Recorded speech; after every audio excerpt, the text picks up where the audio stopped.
that's the mere, I don't know, polarising.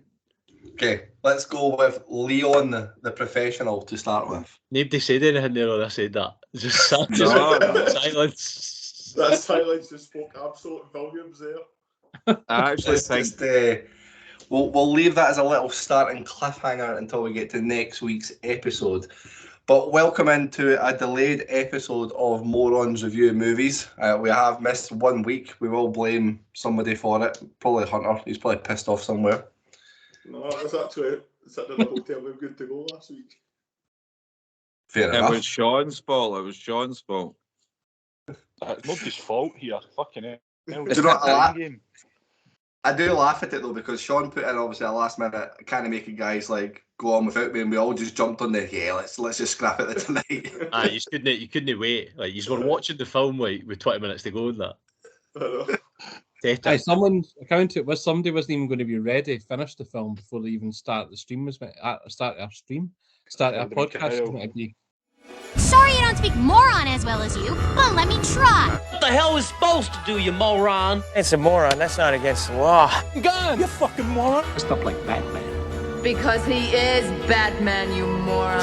What are you, a fucking moron? Ah! You moron. Drop dead. Moron. Whoa! Up here, you morons. Stepping morons like yourself. Me down, you moron. Hey, moron.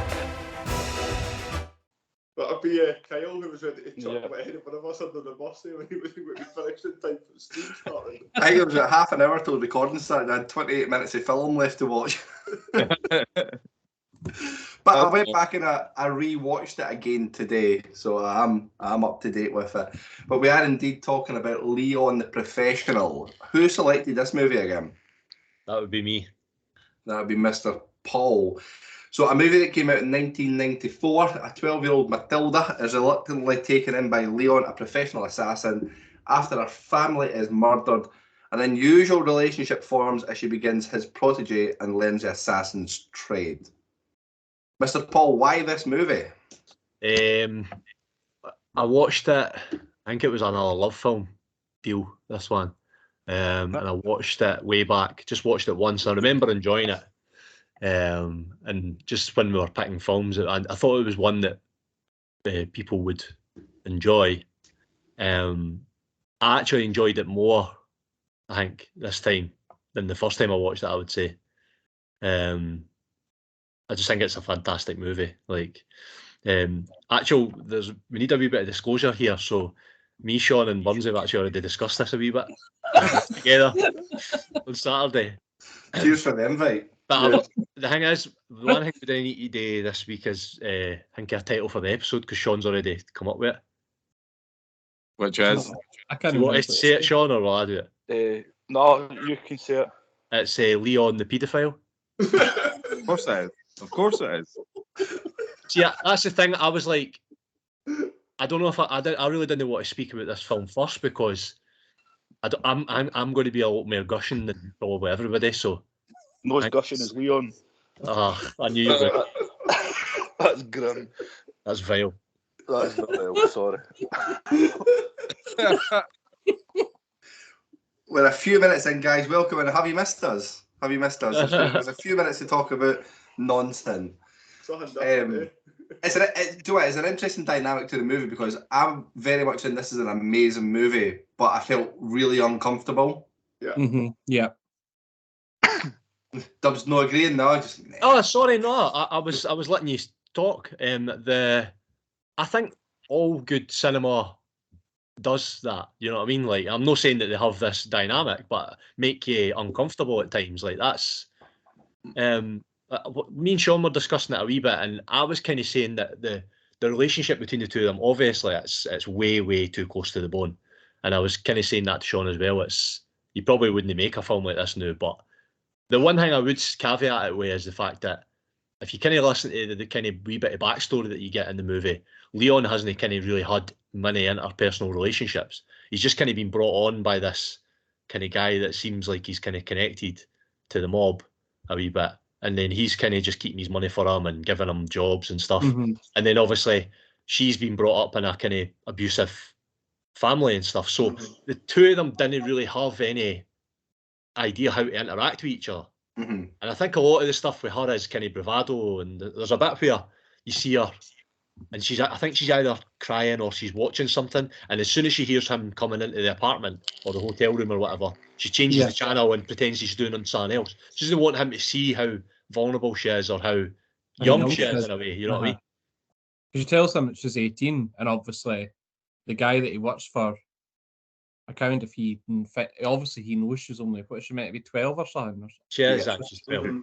But he obviously she says to Leon that she's 18, but then that obviously blends into what you're saying about just watching a cartoon, and as soon as he hears the door going, TV's changed to a different channel, because I wasn't sure if, like, watching it, whether Leon does. I think Leon's quite oblivious to what's going on as well. It's not as if he I thought that he wasn't really, like, it wasn't as if, I couldn't put a finger on if he knows she's obviously, if he actually realises she's not 18, or whether he realises she's a lot younger.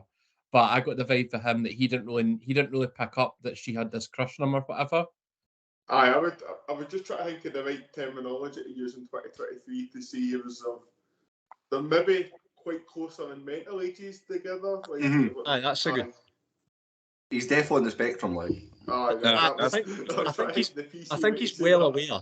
I think he's well aware what age she is, but I don't think I don't know if he just. I just don't think he really takes her kind of advances on him that seriously. There's a couple of times where he's like, "What is happening here?" But I don't know. I knew people would feel uncomfortable with it, but I don't know. Some bits I found funny. You know what I mean?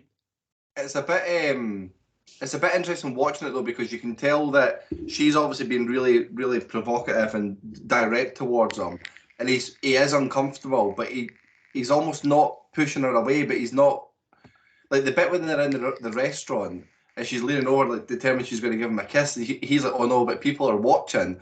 I was like, "Oh, so are you insinuating there that if people weren't watching, that'd be fine?" There's a couple of bits, and there's a bit where she's like talking about her first time and all that. It's like, I don't think I'd be a good lover. Like, I know it's. And then they sleep in the same bed that night. That's what I was going to say. But he's never even fucking slept in a bed before. Yeah. Well, up until when he's been in New York. Mm-hmm. It's weird. He is a weird guy. Like, it's been about 15 years or so since I've watched this before, and I forgot that he's such a weirdo, eh? Like, there's something no right about him. I don't know. You kind of forget, like, we've been talking about this for about 5 minutes or so far. No one's mentioned the fact that he's a hitman, which is meant to be part of the film. It's just all, but it's not really about that, is it? It's about him because you watch the opening scene is obviously they give him a job to do, and it's obviously he's taking on all these like useless henchmen and all that, which I think that scene is incredible. Like, the full thing is just fantastic. But then after that, all his hits kind of seem like they're really basic and stuff. Like when he's training her, it's exact same scenario. They put chewing gum over the eye hole. She says her name's Susan or something like that. Only once does somebody caught onto it, and then he has to just fling a grenade in or something. But no, it's not really. You're right. It's not really about him being a hitman, is it? It's kind of. It's their relationship. It's their relationship that carries it, eh? See, watching that opening scene though, you could. I really, really enjoy it, and I really, really like it. But I do think I've needed that second watch in a short period of time to really appreciate it, because the acting is terrible. The bad guys in that scenario, your typical like early 90s, late 80s bad guys, they all look like Daniel. Long hair, big beards, a bit scruffy around the edge, all with the same stern face. You see the bit where they're like tidying up the drugs, and one of them's like rubbing it on his gums and all that. That was it's hilarious. when the big fat guy, who's like obviously the main drug dealer at that point, he runs in after being told he's had the phone call and it's like someone's coming up. How does he look? He looks serious. And then he runs towards the camera. He just shoots the boy right after it. But then the big guy like runs into the room, the camera zooms right up to him. He's like, "There's a man coming, and he's serious." I was like, "Fucking hell!" That's like that where it's like, it is a wee bit kind of absurd, like with comedy elements to it. But yeah, and it's in that kind of dark humour, dark comedy part, because then obviously loads of people would get killed. But I quite liked how they didn't really overly focus on the assassin side of it, because he's quite, looking at him and his behaviour and his mannerisms, you don't see him as your stereotypical assassin. Like if he was Jean-Claude Van Damme or something in that point, you would think of him as being an assassin, but he looks very, very different to him. But it's just it's a really unique relationship that they've got that's borderline scary. It's probably the best way to put it. Mm-hmm. That was kind of what we were talking about on Saturday mainly. But Sean was kind of on the other side of the argument a wee bit. I mean, I wasn't too far on the other side. It was like, obviously I didn't know anything about it when I went into watching it, so you can imagine as like my reaction as things unfolded in front of me. Like there was bits I said to Dubs, like the kind of final scene with the two of them where he was lowering her in the wall. Basically, I genuinely thought they were going to kiss, and I was a bit worried. Like I just because it just felt like they were gone. I was like, this is just fucking so weird. And like when she was dancing for him and she had like the bra on and all that, and I was like, I've no idea what age she was when this was filmed, but I can't imagine. I don't think she was much. I don't think she was much older than 12. I think she was actually 13. Right. Like that's really, really creepy. But in terms of the actual, if you take away the paedophile stuff, in terms of the actual kind of film, like I did kind of enjoy it. Like he's made some good points, but it not really being much about a hitman in itself. It is just about the relationship between the two of them, and obviously he doesn't really take it that seriously. But like that's what I felt until that final scene when I thought they were going to kiss, and I'm really glad that they didn't. But we discussed it like at the weekend. Like that to me, it didn't seem like it was romantic or anything like that scene. Like, it was like it was like a parent and a child relationship, and he was kind of just saying to her that he loved her and stuff like that, just so that she would leave. Aye. Like that's the way he knew he was going to like probably not make it out of there. He never really and he was kind of, and it's kind of the only time he really opens up and says, like, you have taught me to have an, because I don't think he really enjoys his work or anything like that.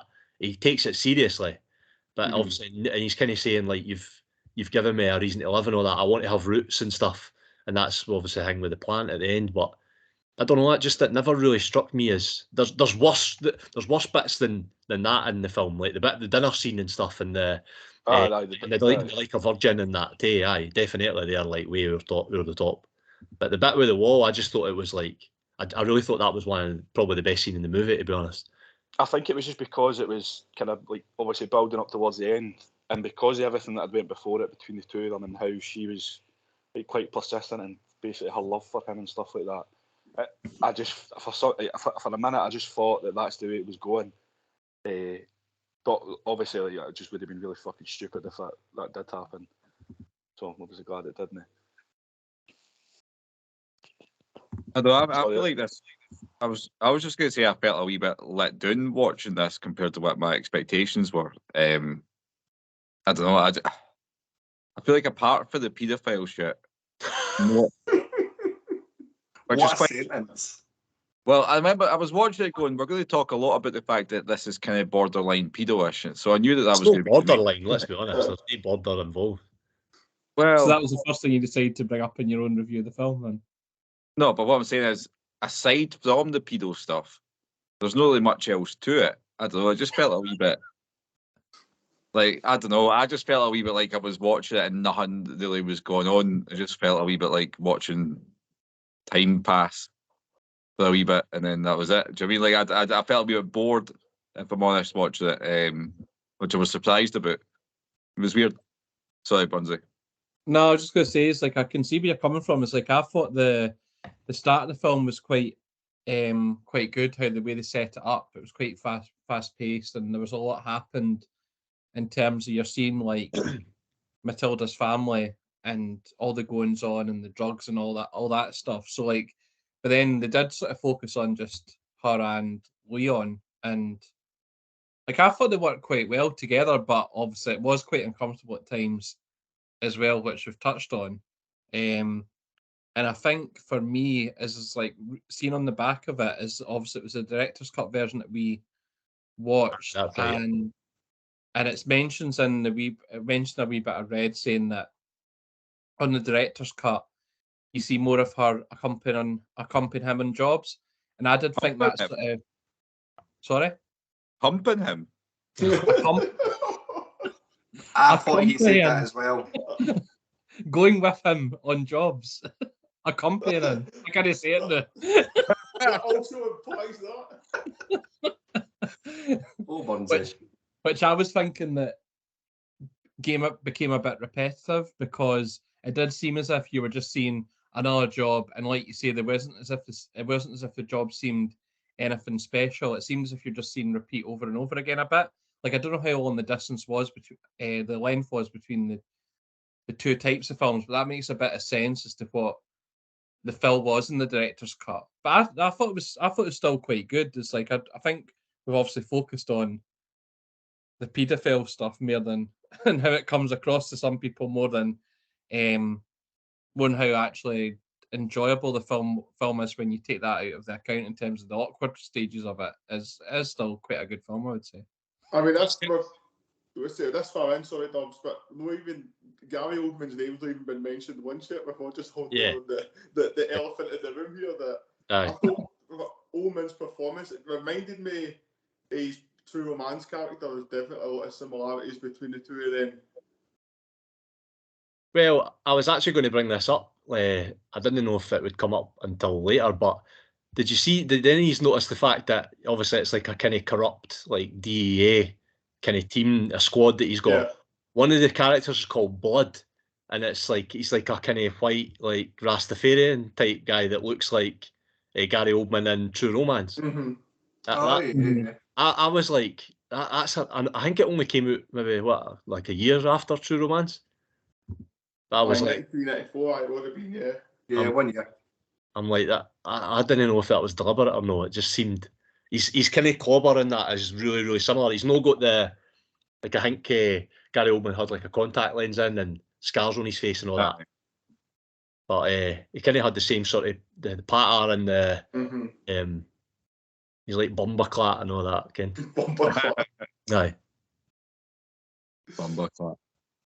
Made a comeback 30 years later now, the word Bumberclat. I think I felt like Gary Oldman's character and that whole thing felt very separate from everything else that was going on, like a wee bit. I know it also did link, but I felt like Gary Oldman was quite good at it, but I didn't feel like any of it really mattered all that much to me. Was the main thing. Like, I think that was my whole thing throughout the film. I didn't feel like there was all that much riding on anything. And then the fact that he was sort of like, you knew he worked as a DEA agent, but surely it was far too unhinged for anyone to ever believe. Like, see when he was trying to cover up and say, oh yeah, I shot them, but he was trying to explain how the shooting happened and all that. Like, he was out of his mind. Like, do you know what I mean? Like, it never came across as believable he was covering up this double life. He was a fucking maniac. Like, how was he getting back his normal day job? Like, it was a bit far-fetched. And his involvement really is kind of that opening scene. He has a lot, and then obviously kind of corners Matilda in the bathroom, and then that's pretty much it, other than the ending of the movie. But he's good in it. Like, he's just he's very good. I liked the main three, so Gary Oldman, Gene Russo, and Natalie Portman. I thought all three of them were excellent, and it really enticed. Like, I was all in this movie. I really, really liked it. Both times that I watched it, even though I watched the end 2 weeks ago. But I don't know. I think this is the kind of film I could go back and watch again in a couple of weeks and still have the same level of enjoyment of it. And it is very, very simplistic. I'm surprised you didn't like it, Daniel. Actually, I thought this would have been right up your street. Me too. Like, I feel like it's got a bit of I don't know why, but it's got a bit of a Taxi Driver kind of vibe to it as well. Which again I wasn't as impressed with as I feel like I should have been. I don't know. It just felt a wee bit empty for me. I don't think Taxi Drivers really got a lot of humour in it. Really, I feel like this has got a lot more humour in it. Kind of. I don't think that it's like exactly. That's a really dark movie. Mm-hmm. I I don't know. I just feel like if it had concentrated a wee bit more on like her becoming an assassin, there was a wee bit more story that was invested in. I just didn't feel like I was ever really all that invested in what was going on. But it was weird because I mind liking it when I was younger. What it came on Channel 4 late night once when, God, 15, 20 years ago when I first watched it. So I was quite excited to watch it this time. But I don't know. I just didn't invest in anything. And then I think more than the weird paedophile aspect was I felt a wee bit like Natalie Portman as an actual actress was being exploited a wee bit here. Well, Like, I don't know if maybe H is going to have this in his trivia. Possibly, but fire away. It's not really even trivia. It's not like trivia usually has this kind of like nice connotation that it's something. Oh, did you know? Yeah. That I said this to the guys at the weekend as well. That the guy that directed it got married to or had a relationship with a 15-year-old or something. Ah, okay. Is it Luke Besson or something like that? Aye, that's the guy's name. Aye, because I don't.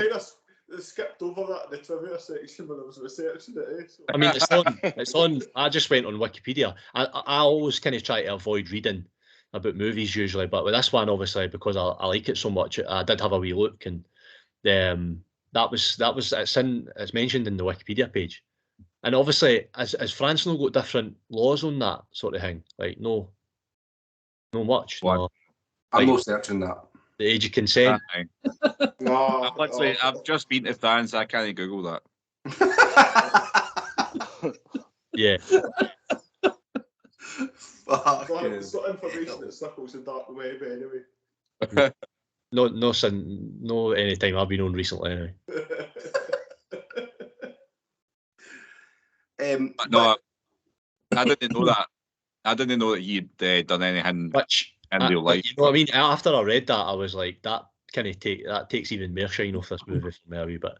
Yeah, it is a bit. I don't know. Because I think the reason I was thinking about Taxi Driver was there's also a young actress in that who plays Michelle Pfeiffer. Yeah, Michelle Pfeiffer. That's it.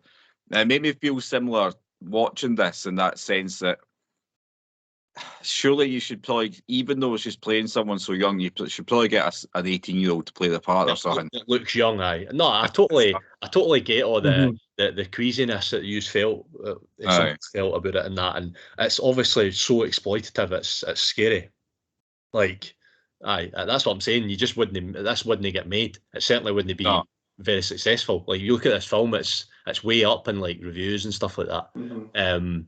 And it's like it seems to just be accepted because it's slightly older. But you're like, well, hang on a minute, it's the Madonna stuff and that. I mean, what their attempt to kind of like make it acceptable is that they kind of put like they put kind of clothes on her that cover her up a wee bit, but she's still fucking 12 singing about being a virgin. So it's like it's wrong. Do you know what's quite strange though is that you say that obviously that a film like this be made today because of the kind of nature of the relationship and how young the lassie is and stuff like that.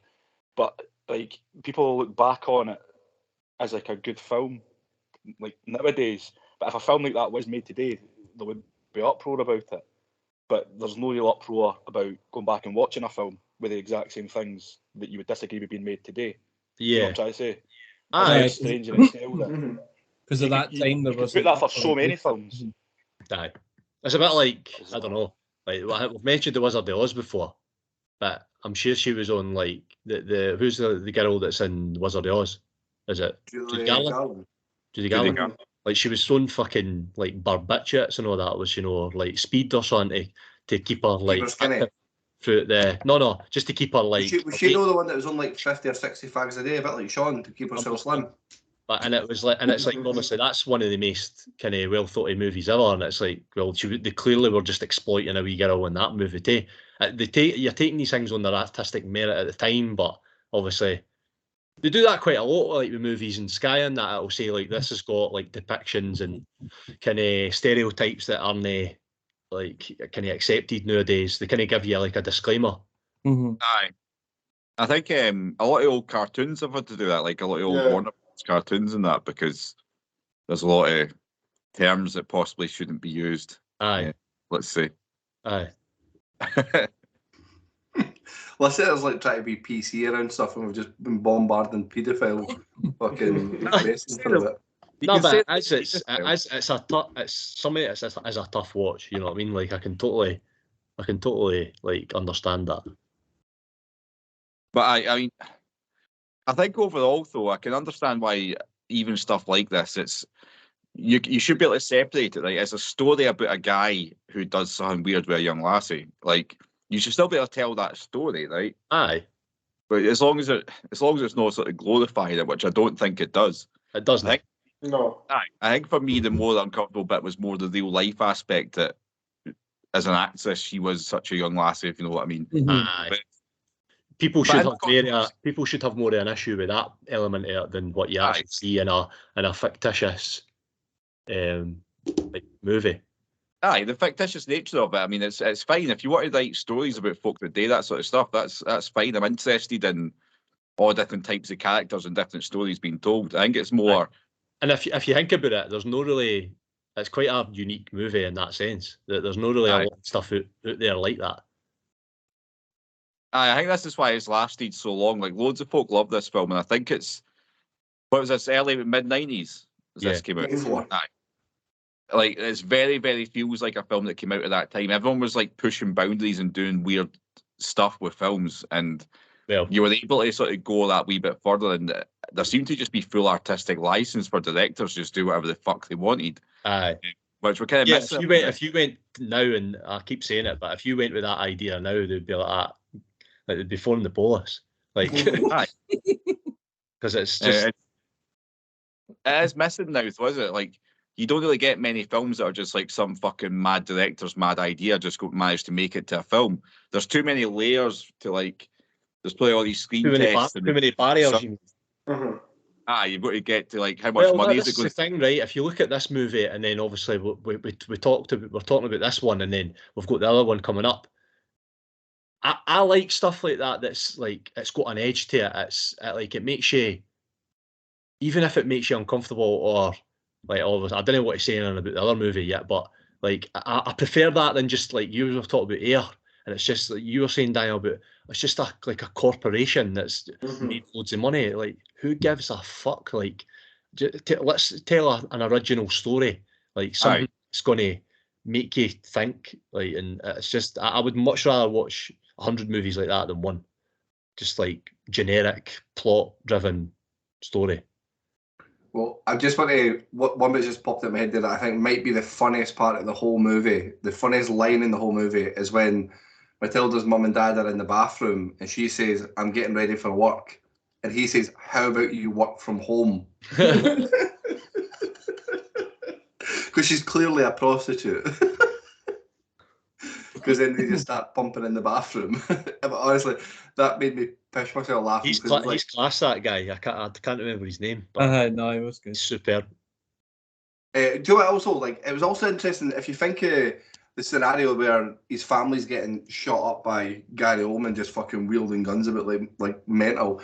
The dad's just hiding and standing in the corner, like his daughters and his son and the wife, they're all shouting for him. Yeah.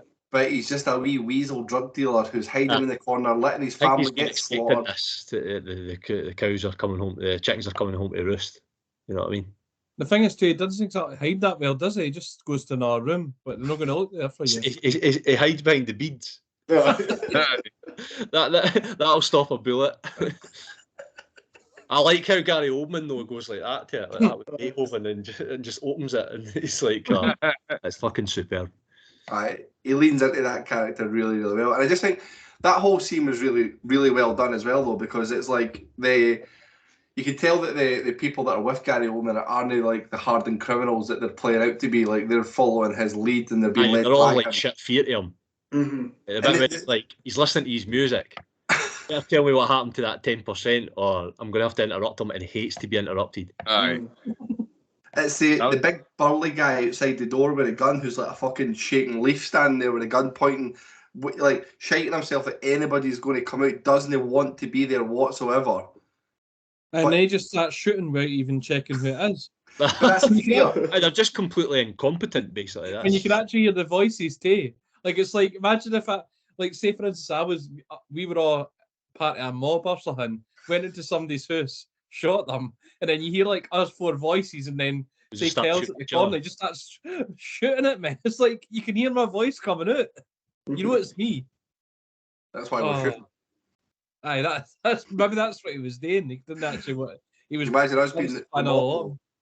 Here comes the morons. Everyone be afraid. The mob. The mob.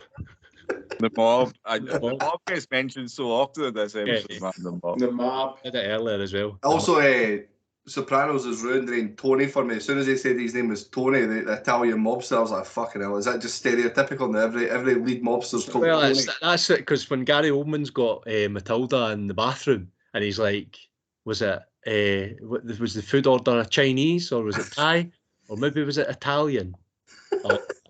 He was good as well. That's Danny Aiello that plays Tony. He was class, like really good. He's only ever sitting in the same chair, I believe. He's only in that wee chair, I think. And the first bit of the movie, like obviously they go across Central Park and all that, and then it literally just like goes down. It's a shot, and it goes into the wee restaurant, and then the next thing you see is Leon with his glass of milk, the fingers. You know what I mean? And when he lifts his glass of milk, it shows you Tony's eye, just like watching the glass of milk go up and down. Really, really cool that. No, it's very well done. Like it does. There's loads of cool like aspects of it. Like I feel like I slated it to start with. It is going to get a higher score than you probably would have initially thought. But maybe I just expected a wee bit more of it. But it did make me realise that it makes me love New York. This film, it is. You forget that there's quite a lot of cool scenes about New York. There's a lot of it shot there. I wasn't too sure. There's some of it that isn't shot in New York, but there's most of it is shot there. Aye, no, it made me reminisce about going to New York myself. I mean, it was one of those films that I hadn't associated in my mind being so much associated with one particular place. But no, it's good. The more you're talking about it, the more I'm starting to remember that it's maybe better than I was expecting, sort of letting on it was. There's more things going on. I just think you could have done without so much of the other shenanigans. I would have probably liked it a bit better if it was just Leon, this fucking assassin that lives in the building, and Matilda the lassie, and it just sort of was focused more on them. I think there's maybe too much fucking going on and down the outside, like too much shits and fucking tinsel on it. I kind of mucked up with that though, because I can't remember at the time, but I don't know if I just bought the director's cut, but I know the original movie wasn't on Prime when like the last time when I checked, but I don't know if it was there when I first bought it, if you know what I mean. So I don't know if like director's cut is it actually any better or not. There was two director's cuts when I searched for it on Prime. Like, I don't know if it was just the same film but with a different essential DVD or movie cover. But what I was kind of reading when I done the trivia was that version, I think, which then became the director's cut. There was an edited version which kind of played down the Beyonce relationship, as we've now christened it in here. A lot more of that was then added back in for the international version, which I think then became the director's cut. So it would be good to sort of see if this film would maybe make us uncomfortable if it was the original or the edited version would seem. I know you're about to come in, Kyle, but I was just going to say that I remember the one thing I do remember when I watched it way back was I remember thinking this is way close to the bone. Like that's the one thing I definitely took away from it the first time. Like, so I don't really think they downplayed it much in a director's cut. Like, if anything, like I think somebody mentioned earlier on, the only stuff that's really added is like the hits that they're getting her to do. There's a lot of that more stuff. I don't think it's a lot to do with their relationship, eh? Well, let me give you a list of the scenes that were added for that are in the director's cut that we wouldn't have had if we went for the original one. So Matilda asking Leon to have sex with her and Leon refuse him. Leon explaining why he left Italy and went to New York at the age of 19. Matilda and Leon sleeping in the bed is not in the original one. Matilda threatening to shoot herself playing Russian roulette. They're hitting the home of the tattooed drug dealer and setting fire to the drugs. Some of the training missions and going to the restaurant to celebrate the first hit was not on the original. That's all in the director's cut. So that makes it very different, I think. Yeah, it's a big difference. It's weird how you like watch a movie again though, and I was like, I've seen all of this, but I've never seen it in my life. It's crazy, like. But I actually think most of the things that we've been speaking about that have been the I don't know, the polarising subjects we talk about are all in the bits that are added into the director's cut. So I'm actually quite thankful that that's what we watched. Yeah. Because the Russian roulette thing's mental when you think about it. It is, Like, I just think it's mental that her at that age she's decided at 12 that that's fine. She'll run the risk of shooting herself, although she's fucked it up because she's not known that there's a bullet in the chamber, and he's known that. There's a lot of dynamics to that where he's like, you can only lose here. And does he allow her to kill herself? Or because I think that he left it quite late, but is he thinking she's bluffing, she's going to stop? And then the last second he's just managed to move her hand. I thought it was super intense. Remember the bit as well earlier on, I think it's before that, and then it's the first night she's staying there and he gets a gun and goes up to her back of her head, and then he thinks about shooting her and then just goes away at the last minute. Yeah, it was only when you mentioned about the gun where she's got it, it reminded me of obviously that scene as well. He's obviously like Tony's like, he just gets up in the middle of the night, obviously he sleeps sitting bolt upright, and he just wakes up and thinks about doing it, and he's like, nah, I can't do it. But there's nothing said or anything like that. I wonder if she was actually, she was asleep, obviously, or she did hear like footsteps and that, and obviously she's like, there's nothing. She's still a kid though, isn't she? Like, she'll sleep right through. But I just think what's interesting is we'll talk to people about this movie that haven't watched the director's cut, and we probably one of the scenes we would mention would be the restaurant, and have no idea what we're talking about. Okay.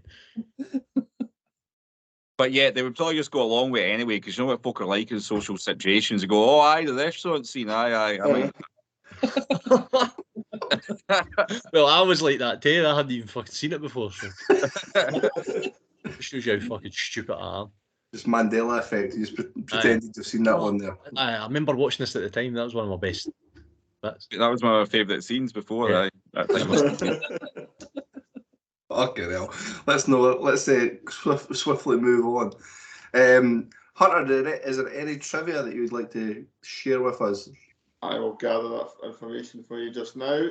But what that means to those listening is he's bringing up IMDb for the first time and clicking trivia, and he's going to read all the ones that are the shortest, so that it seems like he's done loads. No, I've actually got some lengthier ones this evening for a change. A nice length. Oh, lovely. It has been claimed that Luc Besson has written the script for a sequel, in which Olivier Megaton was to direct, in which Natalie Portman would reprise the Matilda role. Filming was to be delayed until Portman was a bit older. However, in the meantime, Besson left Gaumont Film Company to start his own studio. Unhappy at the departure, the film has held Leon the Professional's right to close, and it will not budge. I would say what that has said though is what the film, which became Colombiana, was essentially the sequel to Leon the Professional. Oh, okay. There you go. Never seen it. Nah, same. Might watch it now though. Alright. So according to Luc Besson, the role of Leon was always intended for Jean Reno and no one else. However, according to Fact Track on the deluxe edition of the DVD, so there's another version of the film that we're going to watch. Both Mel Gibson and Keanu Reeves were extremely interested in the role. Mel Gibson, imagine that. Oh wow. Just the same movie, but with lots of anti-Semitism, basically. I was literally thinking that silence. I was about to fill it up with something. I was just reading this. I thought I'd got to do the wrong bit of trivia here, but it now makes sense that I've reread it back to myself. So the scene in which Norman Stansfield, played by Gary Oldman, talks about his appreciation of Ludwig van Beethoven to Matilda's father was completely improvised. The scene was filmed several times with Oldman giving a different improvised story on each take. So that's just some talk. You know what's funny? I can totally believe that, because see if you actually hear what he says. He goes on about how much he likes Beethoven, and then he says, but after he's whatever they call it, overtures, he tends to get a bit fucking boring. It's like, well, how much do you really like him then? So he probably just said like all different things and all the different takes. Just like different variations of the same thing. Exactly. Body count 34, and finally, so the original script had a much darker ending. After Norman Stansfield shoots Leon, Matilda performs the Grenade Rhine track. and opens her jacket to reveal the live grenades. It was changed by Besson, feeling that the audience would not accept Matilda's transformation from an innocent girl to a crazed juvenile killer. Besson had never intended such a transformation for the character, but innocent girl to fucking teen temptress in the space of Yeah, that's what I was just going to say. That's crossing the line. Setting off grenades is crossing the line, but having her dancing in Madonna and dressing up as Marilyn Monroe and downing champagne and sleeping playing Russian roulette with a grown man. That wasn't close to that. That was crossing the line. Yeah, that guy's a wrong one. Like the guy. Nah, he's not quite right. Is he? Nah, he's not. Well, just not trivia related to this movie, but just to clear up earlier, we said that in Taxi Driver was Michelle Pfeiffer. It was actually Jodie Foster. Sorry. I'm having a beer tonight. I loaded it up in a tab and I've just sat and closed about 40 tabs down. I was like, oh, I forgot to mention Jodie Foster. It was good how Dub suggested, but Daniel was like, oh, aye, and he agrees with it. Jocelyn mentioned no, aye, that's true. And then you're the one that says about people agreeing with stuff. Exactly. Aye, that's who it is, aye. Is it fuck? Is it fuck? So, with such confidence, too. We're a wee bit rusty, eh? We've not done this for a while. no. it is always so funny coming after a couple of weeks and not doing it. It's like, shit, right, okay, need to get back into this. How do we do it? I thought we were doing all right, but we've made some faux pas, eh? Well, does anyone have anything more they want to say about Leon the paedophile before we move on to scores? I love that we've got Leon the paedophile. Like, there was never any different name, was there? I think that's got to be the title, eh? I think. No, it's good. I was creasing myself when Sean said that. I think from a polarising movie to I think we all have some polarising scores from this point. But I think we should have Dubs set us up first. It was his movie, after all. I had a 5 down, but I think I'm going to go to 4.75 instead. I don't think you can ignore some of the stuff that we've discussed, and it's a wee bit wrong, really. So, just to clarify, Dubs, a movie about a nearly paedophile takes a 0.25 off it, so it gets penalised. Let's not go too far, but when I watched it the first time, I had a 5. I absolutely loved it, but the more we've chatted about it, I think that's what this is about. It's discussing their thoughts, and you gotta change your mind a wee bit. Let's go to Daniel then, because he seemed to be coming in the opposite end of the spectrum. I'll be honest, I'm shocked that Dubs went so high. I was expecting maybe like a 4.25 at a push. I'm giving it a 2.75. Like, I think it's fairly enjoyable, but it didn't have quite enough for me that I expect. It's actually one of my favourite movies. Like I could Kyle said it at the start, I could go back and watch it. Like aye, again. I probably won't watch this again for another 10 years. Aye, there you go. Do you know what makes me laugh about how we score it, right? So going from like a 4.25 to a 4.75 seems like a huge gap. But see, you go from a 2 to a 3, doesn't it seem that big? Yeah, it does. A 2.75, I would say I've given like that score out loads of times. It just seems like it's, I don't know why. Oh, just slightly above average. I feel that way about every movie. But anything that goes to a 4 upward has to be like fucking Oscar worthy. Yeah. Did this get any Oscars or anything like that then? No. Didn't see anything on the trivia. It doesn't feel like an Oscar movie to me. It feels more like a sort of, trashy 90s, being a dirty magazine movie than an Oscar. It is ranked number 38 on IMDb's top 250 of all time. No way, that's what I like. That's where I got the inspiration for it, pretty much. I just went down that list and what have I seen, what have I not seen, basically, and what have you not reviewed. It's just in front of a movie that I wish I'd thought of to put it on this next list of movies that we do, but American History X. That's good. That'd be a good one to discuss on here, actually. You should change your film again. Oh, guys, listen, I fucking saved you for watching the movie that I did pick. What was it again? The Northman? Oh my god, the Northman. So when I watched the trailer for it, I was like, oh yes, like an all-out action, bloody, gory, vengeance, Viking movie. Sounds fucking quality. Sounds right up my street. And fucking hell, it is the creepiest, weirdest film I've ever watched. That's after you've just discussed Leon, too. Oh, well, this one doesn't have paedophilia, but it does have incest. So Sean would have liked it. That's because you when you put the poster up for it, it looked Do you like Star Wars? Like a game. It looked like a Game of Thrones or something like that. And is that not just basically 7 series of incest, basically? So, basically, pretty much. But this one, incest. This one, Northman, it just tries to be too true to what was pitched as what Vikings were. They don't do enough on the actual action side of it. Like the finale battle is like done in the shadows and in the dark. You can't really see it, and it's just fucking.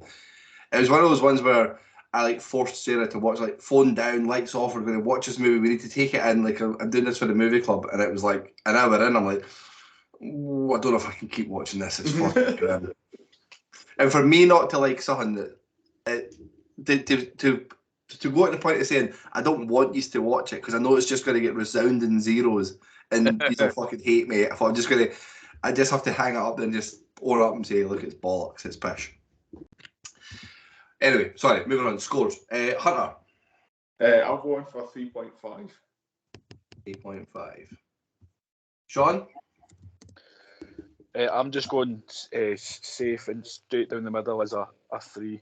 Even though it's not in good. the middle is a 2.5. It's not straight in the middle, but I'll go for a 3. It's a late night. I'm just very tired. I've been tired all week. Straight in the middle, 3 out of 5. Straight in the middle, 60%. What the fuck? Burnsy? I'm going to go, what was the thing? A 3.75. 3.75. Well, I'm going to be much closer to Dubs than this, but just slightly below and coming at a 4.5. Again, like, could easily go back and watch this again. Burnsy, how does that look for the overall score? Is it the middle? Is it the top? Is it the bottom? Where is it? Right down the middle with a 3.71.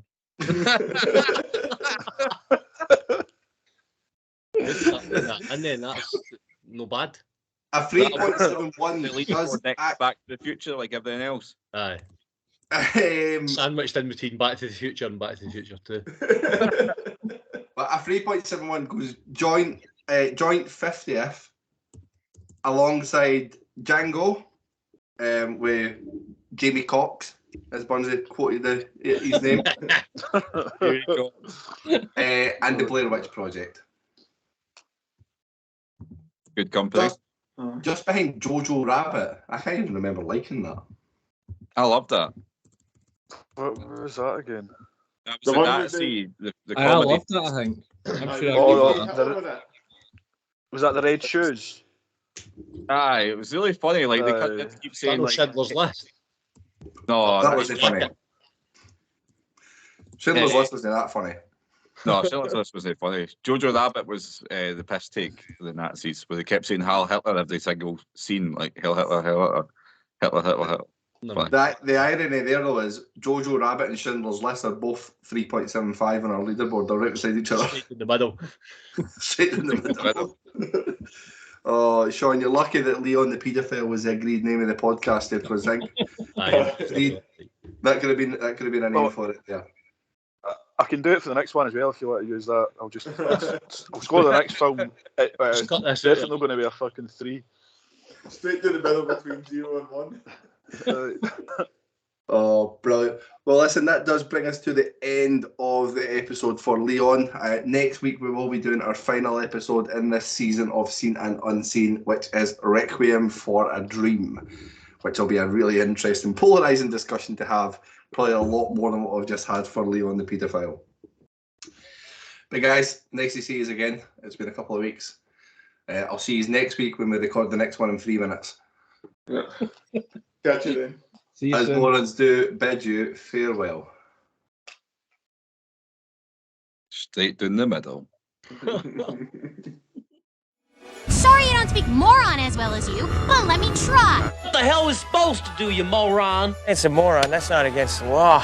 Gun! You fucking moron! Dressed up like Batman. Because he is Batman, you moron. What are you, a fucking moron? You moron. Drop dead. Moron. Whoa! Up here, you morons. Stepping morons like yourself. Me down, you moron! Hey, moron!